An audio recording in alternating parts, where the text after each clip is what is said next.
Kanchipuram వకుడా silks నాణ్యత మా ప్రాధాన్యత. మదీనాగూడ, మియాపూర్, హైదరాబాద్ లో త్వరలో శుభారంభం.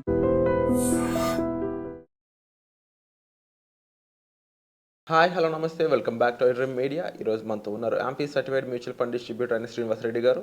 సార్తో మాట్లాడదాం. ఈరోజు ఎపిసోడ్ అంతా బిగ్ ఇన్వెస్ట్మెంట్స్ గురించి. So let's go in to the episode. Hi sir. Hi sir. నమస్తే సార్. ఒక పర్సన్ దగ్గర ఒక అప్ టు 10 lakhs అమౌంట్ అనేది ఉంది అనుకుందాం. Any person, any age. అవును. ఒక 10 లక్షల రూపాయలు ఉన్నాయి వాళ్ళ దగ్గర. వాళ్ళకి ఏది రైట్ ఇన్వెస్ట్మెంట్ అంటారు? ఏజ్ నేను మెన్షన్ చేయట్లేదు, జస్ట్ ఓన్లీ అమౌంట్ మెన్షన్ చేస్తున్నాను. కేవలం 10 లక్షల రూపాయలు మన చేతిలో ఉంటాయి. ఉన్న వాటిలో మొత్తం ఆల్ ఓవర్గా రైట్ ఇన్వెస్ట్మెంట్ ఏది ఇప్పుడున్న టైంలో? ఇప్పుడున్న టైంలో అని కాదు, కానీ నీ 10 లక్షల రూపాయలు నీ దగ్గర ఉంటే జనరల్గా మన దగ్గర ఉన్న అసెట్ క్లాసెస్ ఏమున్నాయి? ఒకటి రియల్ ఎస్టేట్, ఓకే.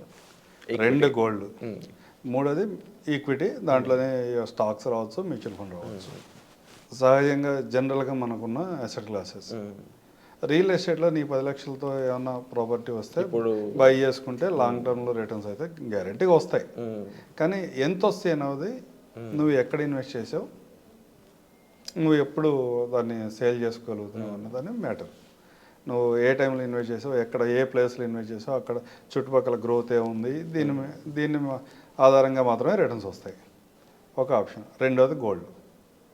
గోల్డ్లో కూడా 12 to 13% రిటర్న్స్ అయితే జనరేట్ చేయగలుగుతాం లాంగ్ టర్మ్లో. మూడోది ఈక్విటీస్. ఈక్విటీస్లో మ్యూచువల్ ఫండ్స్ ఉంటాయి, లేదా డైరెక్ట్ స్టాక్స్లో పెట్టుకోవచ్చు. కానీ ఈ పర్సన్ 10 లక్షలు ఉన్న అతను పర్సన్ నీ అవసరం ఏంటి? సపోజ్ వాళ్ళు 40sలోనో 50sలోనో లేదా 60sలో ఉన్నారు. నాకు మంత్లీ దీని మీద ఇంట్రెస్ట్ కావాలి, నాకు డైలీ ఎక్స్పెన్స్, నా రెగ్యులర్ మంత్లీ ఎక్స్పెన్సెస్ దీంట్లోంచి వెళ్ళిపోవాలి అనుకునేవాళ్ళు కొందరు ఉంటారు. అట్లా కాదు, ఈ అమౌంట్ నాకేం అవసరం లేదు, నెక్స్ట్ 15-20 years వరకు వీటిని కదిలించను, పిల్లల ఎడ్యుకేషన్ లేదా నా రిటైర్మెంట్కి ఉపయోగపడుతుంది అనుకునేవాళ్ళు కొందరు ఉంటారు. ఎవరి ఆలోచన తగ్గట్టుగా వాళ్ళకి మ్యూచువల్ ఫండ్లు అయితే మనం ఈ ఇన్వెస్ట్మెంట్ని డైవర్సిఫై చేయగలుగుతాం. ఎందుకు సార్ మీరు చివరికి వచ్చేవాడికి మ్యూచువల్ ఫండ్ దగ్గరే తీసుకొచ్చారు? రియల్ ఎస్టేట్ ఉంది, లేకపోతే గోల్డ్ ఉంది, మ్యూచువల్ ఫండ్ ఉన్నాయి కదా, చివరికి వచ్చేవాడికి మ్యూచువల్ ఫండ్ ఎందుకు చెప్తున్నారు, రియల్ ఎస్టేట్ గోల్డ్ గురించి ఎందుకు చెప్పట్లేదు అనే క్వశ్చన్ ఇమ్మీడియట్గా వచ్చింది.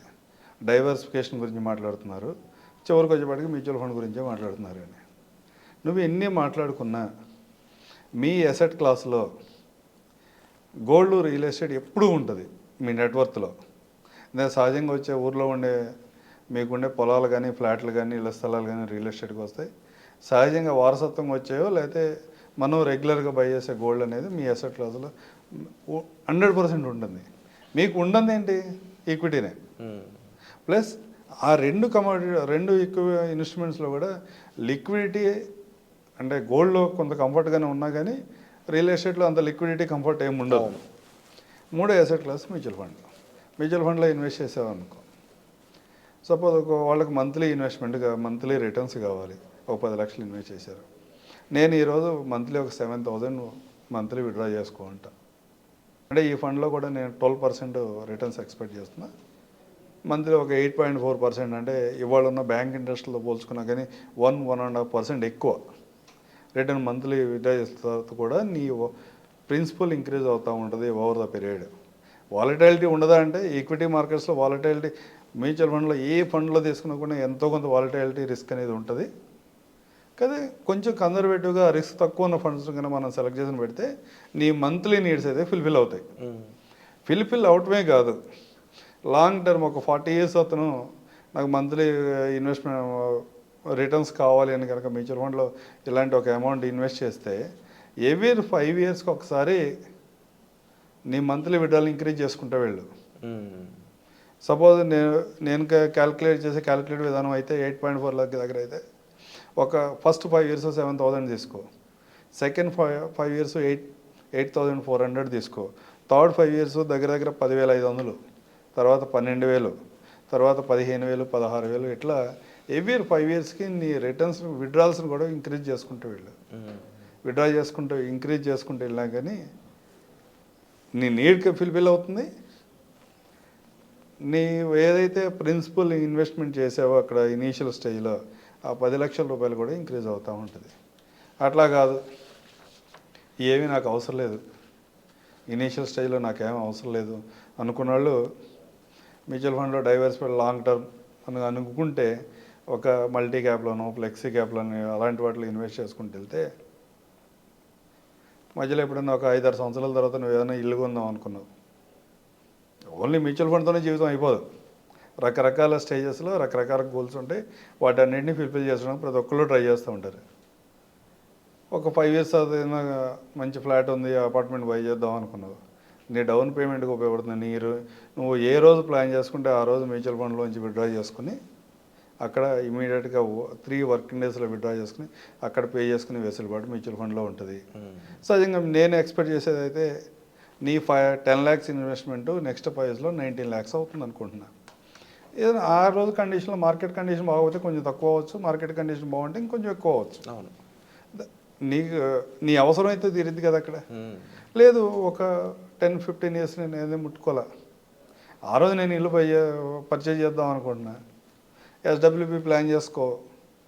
నీ మంత్లీ ఈఎంఐస్ ఏదైతే పే చేయాలో ఈ అమౌంట్ నుంచి పే చేసుకో. ఎట్లా కాదు, లేదా నా పిల్లల ఎడ్యుకేషన్కి లేకపోతే నా రిటైర్మెంట్కి ఉపయోగపడాలనుకున్నా, పిల్లల ఎడ్యుకేషన్ స్టార్ట్ అయ్యి ఎక్స్పెన్సెస్ స్టార్ట్ అయినప్పుడు ఆ మనీ అంతా కూడా దీని నుంచి విత్డ్రా చేయి. వాళ్ళ ఎడ్యుకేషన్ పర్పస్ అనేది ఫుల్ఫిల్ చేసుకోండి. తర్వాత వాళ్ళ మ్యారేజ్ దగ్గర వాళ్ళ అవసరమైన అమౌంట్ లేకపోతే మీ రిటైర్మెంట్కి అవసరమైన అమౌంట్ కూడా దీంట్లోంచి వస్తుంది.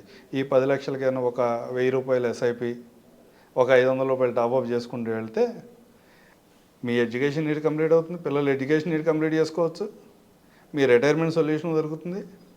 లేదా ఎర్లీగా ఉంటే ఎక్కడన్నా నీకు అవసరమైన సందర్భంలో ఏదైనా డౌన్ పేమెంట్ చేయడానికి కావాలంటే విత్డ్రా చేసుకో మధ్యలోనే. చివరిదాకా ఉండను, నాకు 5-10 yearsలో కంప్లీట్ అవసరం వచ్చింది, డౌన్ పేమెంట్ ఏం చేయడానికి తీసుకో. లేదా ఇంకా లాంగ్ టర్మ్ ఉన్నావు, హౌసింగ్ లోన్ ఏదైనా పెట్టుకుంటే కనుక దాన్ని ఈఎంఐస్ పే చేసుకున్నా కూడా ఈ మనీని నీ అవసరానికి తగ్గట్టుగా మ్యూచువల్ ఫండ్లో ఉపయోగించుకోవచ్చు. ఈరోజు నువ్వు ఏ గోల్ కోసమని మనం ఎన్ని మాట్లాడినా ఇవన్నీ కూడా శాశ్వతంగా ఇట్లాగే ఉండవు. 5 years తర్వాత 10 years తర్వాత మన లైఫ్ స్టైల్ని బట్టి మన అవసరాలను బట్టి ఇవన్నీ మారిపోతూ ఉంటాయి. మారిన ప్రతి సందర్భంలో కూడా ఏ అవసరానికి తగ్గట్టుగా ఈ మ్యూచువల్ ఫండ్ ఇన్వెస్ట్మెంట్ని నీకు అవసరానికి తగ్గట్టుగా వాడుకోవడానికి అవకాశం ఉంటుంది. Wonderful sir. సో చాలామందికి వీటి మీద ఏంటంటే ప్రొఫెషనల్స్ హెల్ప్ అనేది చాలా రిక్వైర్మెంట్ ఉంటుంది. అది ఏ విధంగా తీసుకోవాలంటారు? ప్రొఫెషనల్ హెల్ప్ తీసుకోవాలంటే యాక్చువల్గా క్యాలిక్యులేషన్స్ ఎవరికి తెలియదు రా చాలామందికి. అంటే ఒక మంచి ప్రొఫెషన్లో ఉన్న వ్యక్తికి కూడా అంటే సేల్స్ టెక్నిక్స్ ఎలా ఉంటాయంటే,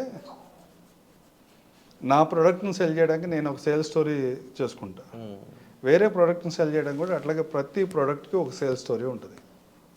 అన్నీ కూడా మనకు నచ్చుతాయి, కానీ మీకేదో అవసరం అవుతుంది. సపోజ్ నేను ఒక 10 years బేబీ పిల్లవాడి దగ్గరికి వెళ్ళి ఒక 20 years ప్లాన్ చెప్పేసి 20 years తర్వాత మనీ వస్తుంది, అతని ఎడ్యుకేషన్కి ఉపయోగపడుతుంది అంటే నాన్ సెన్స్. అది ఒక 15 years తర్వాత అతని ఎడ్యుకేషన్కి ఉపయోగపడుతుంది అంటే నాన్ సెన్స్. ఎందుకంటే ఆల్రెడీ 10 years 15 years 25 అవుతుంది, ఎడ్యుకేషన్ మొత్తం కంప్లీట్ అవుతుంది.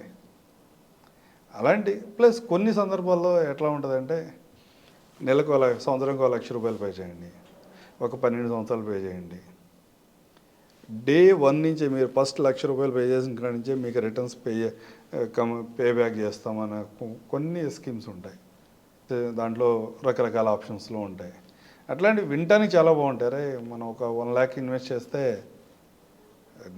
నెక్స్ట్ డేనే 50,000 వచ్చేస్తుంది మనకి అని మనం సైకలాజికల్గా దానికి యాక్సెప్ట్ చేస్తాం.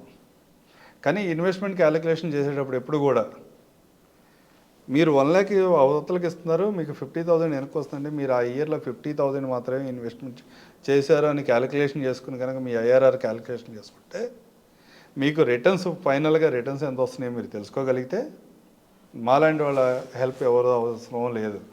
మీరే రైట్ డిసిషన్ తీసుకోగలుగుతారు, మీరే ఎక్కడ ఇన్వెస్ట్ చేసుకోవాలో మీకే అర్థమవుతుంది, అమౌంట్ ఎంత వస్తుంది.